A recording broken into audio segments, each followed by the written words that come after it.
Allô, bon dimanche, bon dimanche. J'espère que tout le monde va bien ce matin. On est le 3 avril aujourd'hui. Ce matin, j'avais envie de partager quelque chose qui me touche en ce moment, quelque chose qui résonne pour moi, qui est en lien avec un processus quand même majeur pour moi. Qui est de lâcher prise. Lâcher prise. Hey, ça, c'est un mot, hein? C'est un mot qu'on entend souvent. C'est un mot souvent qu'on pense avoir compris. En tout cas, moi, c'est un terme que je pense avoir compris.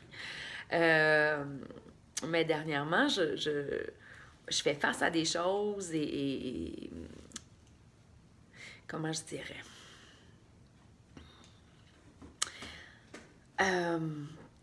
Ouais, il y a des notions qui parfois prennent beaucoup de temps à s'intégrer. Puis moi, le lâcher-prise, c'est un gros morceau qui prend beaucoup de temps à s'intégrer. euh, pour beaucoup de gens, je parle de ma vision à moi toujours, hein, comment moi je perçois les choses, ça part toujours de mon histoire, ça part de ce que j'ai vécu. Mais pour moi, qui a vécu quand même beaucoup d'expériences, comment je dirais, euh, percutante, beaucoup de trauma aussi au niveau de l'enfance, début d'âge adulte et tout ça. Le mental est très, très fort.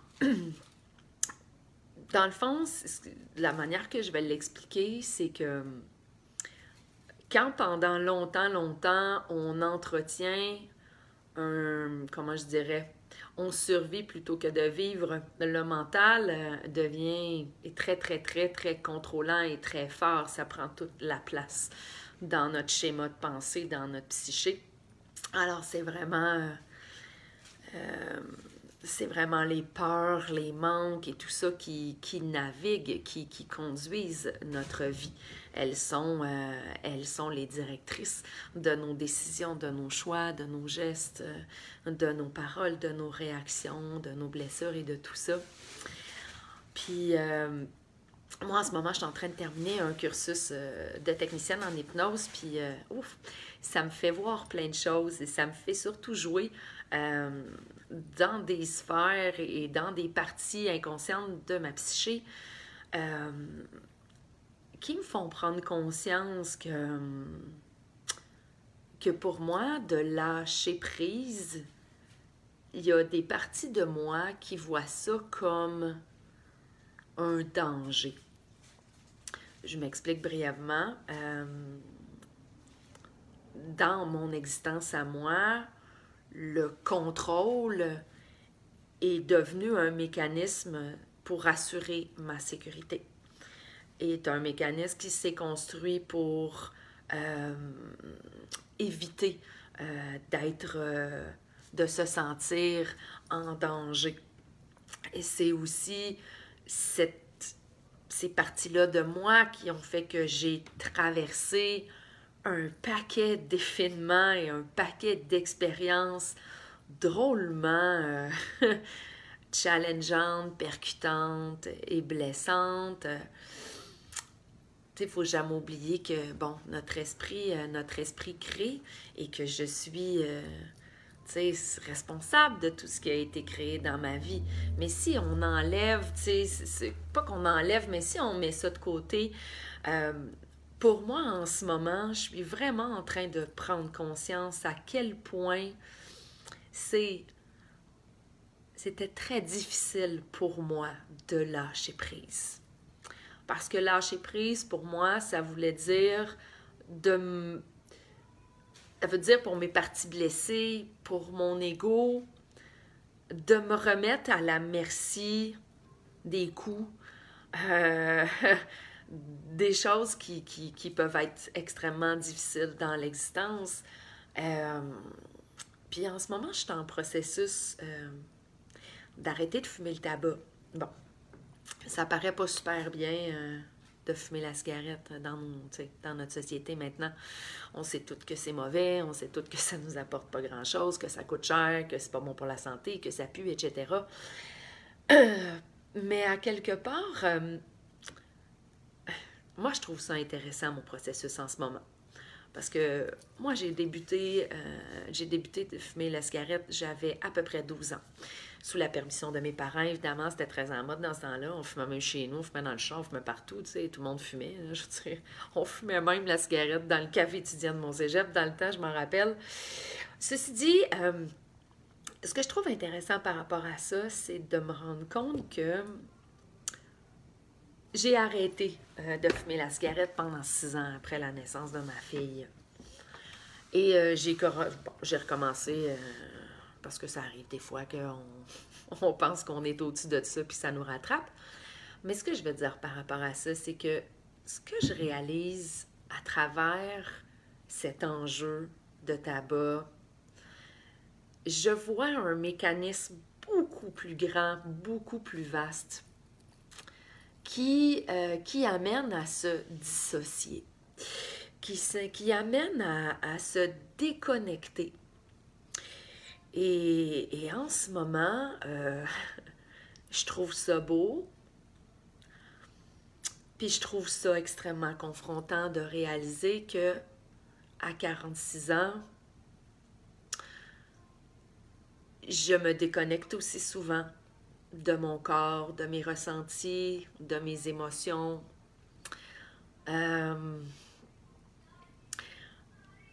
Et que l'arrêt de tabac m'amène vraiment à lâcher, lâcher des morceaux, lâcher des habitudes que j'ai de fuir ce qui me traverse, qui a un lien avec la grande empathie, avec ma grande sensibilité, avec aussi tout ce que je peux capter autour de moi, toute cette sensibilité qui fait en sorte que il y a plein d'informations sensitives qui me touchent à toutes les minutes. Et que toute jeune, je vivais ça sans savoir vraiment que j'expérimentais ça, mais je me sentais toujours en surcharge et en hyper stimulation. Et à un moment donné, j'arrivais pas à me gérer et ça m'amenait dans des espaces très inconfortables et souffrants et je me sentais extrêmement seule avec ces enjeux-là, avec toutes ces stimuli qui venaient rentrer, qui venaient susciter mon attention et qui faisaient en sorte que j'avais de plus en plus de difficultés à fonctionner, à focusser, à voir clair, à me comprendre. Puis, je trouve que, tu sais, lâcher prise, là, c'est quand on prend conscience de ce que c'est que lâcher prise, ça se fait par couche, ça se fait par étapes. Je crois pas qu'on peut se lever un matin et, en tout cas, moi, ça marche pas comme ça, et décider que du jour au lendemain, comme ça, on lâche prise sur tout, puis ça se fait tout seul. Moi, en tout cas, ça se fait pas tout seul. Et ça se fait pas facilement non plus. Puis je remarque que quand l'envie de fumer se fait ressentir pour moi, c'est qu'il y a quelque chose qui se vit intérieurement et que j'ai de la difficulté à être avec. Puis dans mon processus en ce moment, c'est qu'avant de laisser, comment je dirais, avant de prendre la décision de fumer ou pas, je me pose la question à savoir si j'en ai vraiment besoin. Et ce que je trouve vraiment intéressant, c'est qu'en ce moment, ce que je vois souvent quand je me pose cette question-là, c'est pas que j'ai besoin de la cigarette, mais j'ai besoin de comment je dirais, j'ai besoin de prendre une sorte de distance avec ce que j'éprouve ou ce que je ressens ou ce que je capte. Et là, je dois réapprendre à ne plus me dissocier, à ne plus me couper de moi. mais plutôt à respirer dans ce que je vis et non pas de transférer mon besoin de respirer à travers la cigarette. Ceci dit, c'est ça, lâcher prise, pour moi, c'est un gros morceau, puis ça touche plein de choses, hein? C'est lâcher prise sur les pensées, c'est lâcher prise sur l'emprise aussi que je donne à mes pensées, tout le pouvoir que je donne à mes pensées, comme si c'était moi, comme si ça parlait, comme si comment je dirais, ça parlait à propos de moi. Ça parle, oui, mais ça parle pas nécessairement à propos de qui je suis profondément. Puis, pour moi, tu sais, ce lâcher-prise-là, ce que ça amène, je vous dirais pas que c'est facile, OK? Ça, je vous le dis tout de suite, j'ai des moments où je suis comme « ouf, hein? » Quand pendant 30 ans, à chaque fois qu'on a vécu quelque chose et qu'on a développé un réflexe de se déconnecter de soi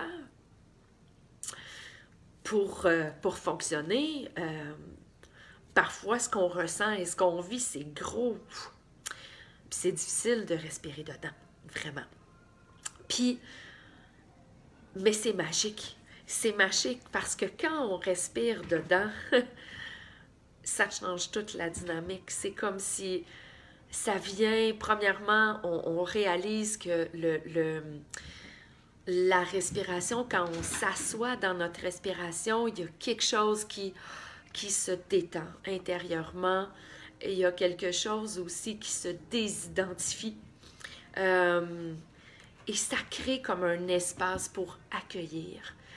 Fait qu'accueillir l'inconfort au départ, accueillir les jugements qui peuvent venir, tu sais, qui peuvent surgir dans ma tête, comme quoi je devrais être ailleurs, comme quoi je devrais pas ressentir ça, comme quoi je devrais être déjà rendu à une autre affaire, puis que je devrais plus être encore là-dedans. Et fait que, tu sais, le lâcher-prise, je pense que ça s'expérimente à différents niveaux.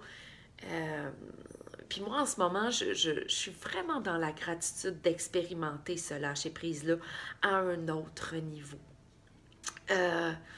Ça amène des challenges, ça oui.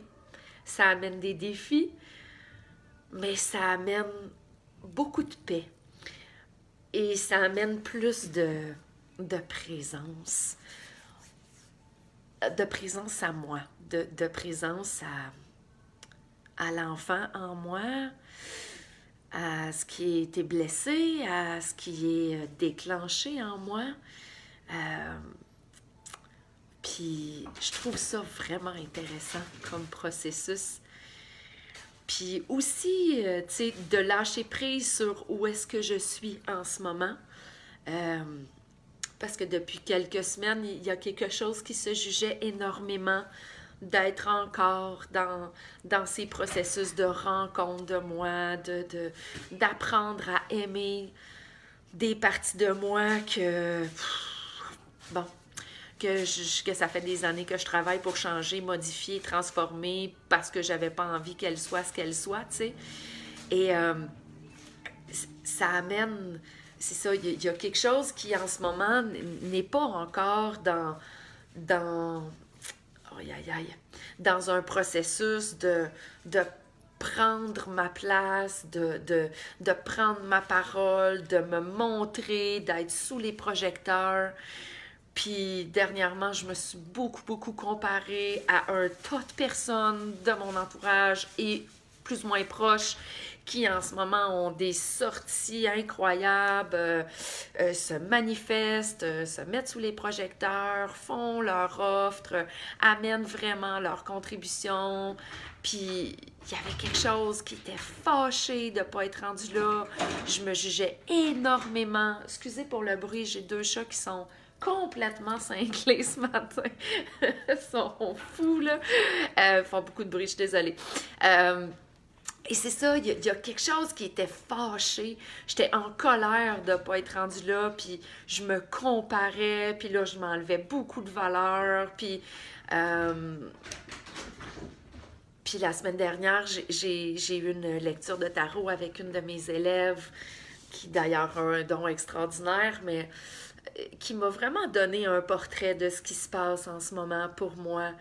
Et j'ai compris que je ne l'ai pas fini, ce processus-là, de rencontrer des parties de moi, d'apprendre à aimer toutes les parties de moi. Et en ce moment, j'apprends à prendre soin de moi, mais à un autre niveau. Pas juste de prendre soin comment je dirais. Non, dans le fond, c'est ça. La vraie affaire, c'est que je sais pas vraiment comment prendre soin de moi, puis c'est quelque chose que j'apprends encore de plus en plus. Et encore là, à un autre niveau, hein. Tu sais, je parle souvent à mes élèves et aux gens qui viennent bon, dans mes cérémonies ou dans les retraites ou tout ce que je peux offrir de la spirale, tu sais. La spirale, c'est cette sensation qu'on a de revisiter toujours les mêmes affaires. Comme si on avait l'impression qu'on fait du surplace puis qu'on refait toujours la même affaire. Mais ce qui est intéressant, c'est que oui, on visite le même point à un certain cycle, mais on est toujours, ben pas toujours, mais il y a quelque chose qui, dans l'énergie, ascensionne et s'élève. Donc, on visite ces aspects-là de nous en étant dans un endroit différent intérieurement, avec une nouvelle perspective, avec des nouvelles expériences, avec un regard différent sur la chose. Ça nous permet de voir le chemin qu'on a fait. Oui, on pourrait mettre le focus sur tout le chemin qui n'est pas fait, mais on pourrait aussi choisir de mettre le focus sur le chemin qui a été fait. Et c'est tous les processus qu'on a rencontrés à travers ce mouvement de spirale-là. Fait que ceci dit, le lâcher-prise, hein, j'ai souvent une image qui me vient, tu sais, parfois on tient la chose tellement fort qu'on se blesse la main, tu sais, que ça nous blesse. Et à partir du moment où on lâche, tu sais, la douleur, elle s'estompe aussi. En tout cas, dernièrement, c'est ça. Il y a beaucoup, beaucoup de choses qui se passent pour moi. Tu sais, mon cursus avec Marie Boulanger sur la technicienne en hypnose, c'est tellement riche et ça m'amène dans beaucoup, beaucoup, beaucoup de processus. Puis, depuis 2 ans et demi, peut-être même un peu plus, tu sais, je suis plus casanière, je prends moins la parole, je fais plus beaucoup de live, je partage moins ma médecine. Puis dernièrement, j'ai choisi d'arrêter de me juger pour ça et de juste accueillir qu'en ce moment, depuis 2 ans, il y a quelque chose qui est plus avec moi. Puis oui, il y a des choses qui ont été vécues, qui m'ont amené dans des blessures, dans des retranchements de moi, des événements qui m'ont fait toucher à une certaine forme de paralysie, se sentir figé, se sentir inadéquate, pas à sa place et tout ça. Puis c'est correct, tu sais, j'accepte ça, j'accueille ces moments-là. Parce qu'il y a des blessures, parce qu'il y a des choses en tout de ça qui ont besoin d'être pris soin. Puis, tu sais, pour moi, prendre soin avant, ça voulait dire travailler sur des choses, ça voulait dire soigner en allant voir des gens qui donnent des soins, en faisant des formations, en participant à des ateliers, des ça. Il y avait comme cette espèce de course ou de mode effréné, intense, de genre, OK, ça fait pas mon affaire, faut que je change ça, faut que je change ça. Puis tout ce processus-là, tous les 2 ans qu'on vient de passer, me fait prendre conscience que finalement, il est surtout là le problème de mon côté. C'est qu'il n'y a rien à changer finalement. Il n'y a rien. Puis ça aussi, ça fait partie du lâcher prise. de lâcher prise sur les croyances que j'avais, ou en tout cas, tout comment je dirais, les conditionnements que je m'étais créés, que quand j'aurais atteint un certain niveau de conscience, que j'aurais atteint un certain niveau de guérison, que j'aurais atteint ci ou ça, je pourrais vivre autre chose, tu sais, puis... Mais c'est juste des croyances. Puis à quelque part, il y a juste moi qui peux les changer, ces croyances-là. Et le pouvoir, mon pouvoir, il est là. Puis à quelque part, ouais, ça fait 2 ans que je suis en processus de rencontrer des parties de moi. Mais en même temps, c'est très logique parce que presque toute ma vie avant ces 2 ans-là, ma vie dépendait de plein de choses. Ma vie dépendait du regard des autres. Ma vie dépendait aussi, ma vie affective était dépendante. Ma vie physique était dépendante aussi.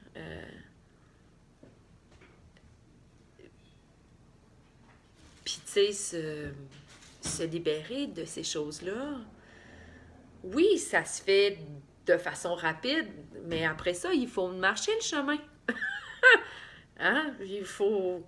C'est important, c'est ça, il y a quelque chose qui se remet à jour, puis ça amène des ajustements dans toutes les parties de nous, en tout cas dans toutes les parties de moi.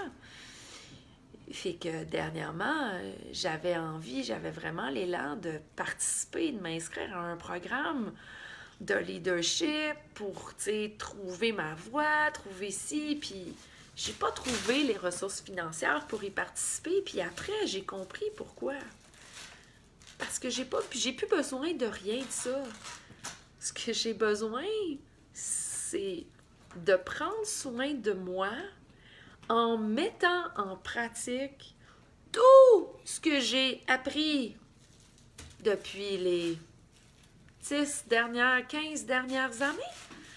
Tous les outils que j'ai dans mon coffre,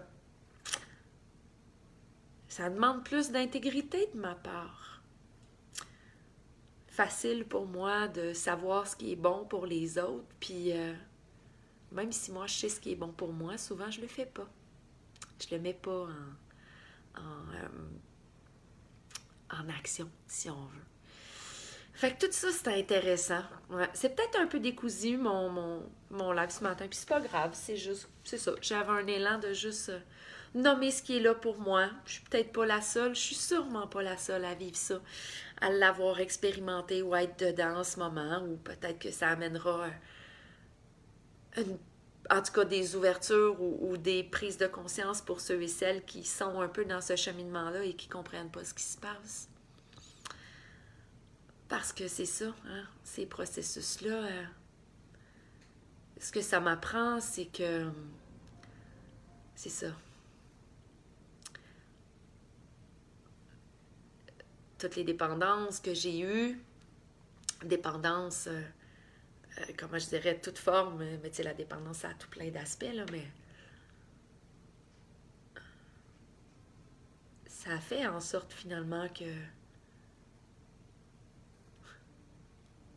j'ai porté énormément de masques dans mon existence. Beaucoup, beaucoup, beaucoup de masques.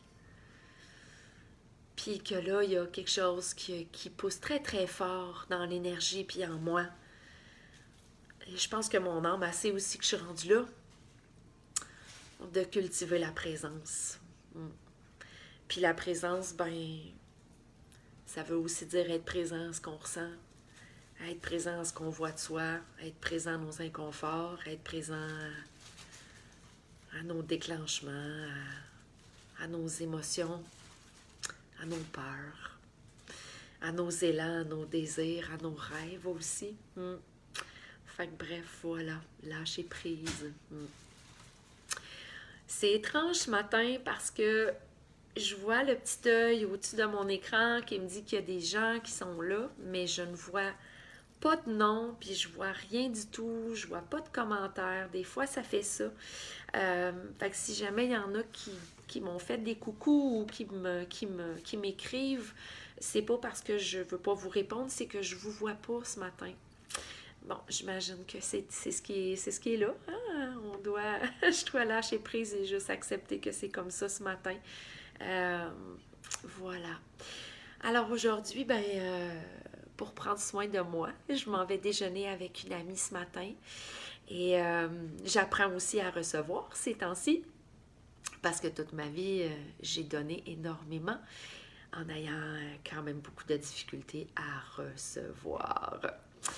Euh, donc, c'est ça, je m'en vais manger avec ma belle amie Cathy qui a